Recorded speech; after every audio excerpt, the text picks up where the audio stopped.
আসসালামু আলাইকুম। অনেকদিন হয়ে গেল ইনকিউবেটরে ডিম বসেছি।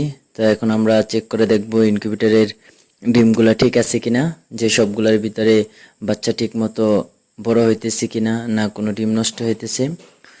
তো আমরা আপাতত 3টা চেক করতেছি যে এগুলোর ভিতরে বাচ্চা ঠিক আছে কিনা। তো চেক করে দেখলাম যে আলহামদুলিল্লাহ সবগুলোর ভিতরে বাচ্চা ঠিক আছে এবং বাচ্চা বড় হইতেছে। তো আমরা অনেকেই জানি না যে ডিমের ভিতরে বাচ্চা আসলে কিভাবে কি ডিমটা হয় এবং নষ্ট হলে কিভাবে বুঝবো। আসলে যদি ডিমটা পুরোটাই সাদা থাকে তাহলে মনে করবেন যে ওই ডিমটার ভিতরে বাচ্চা আর আসবে না, ওটা নষ্ট হয়ে গেছে। আর যদি ডিমটার ভিতরে রক্ত দেখা যায় বা রগের মতো কোনো জিনিস দেখা যায় তাহলে মনে করবেন যে, বা একদম পুরা কালো চিনায়, তাহলে মনে করেন বাচ্চা আসবে, বাচ্চা হবে আর কি। আর আমরা অনেকেই জানি না যে ডিমের উপরে কেন ক্রপ চিহ্ন দেওয়া হয় অথবা কেন তারিখের মতো বসানো হয়।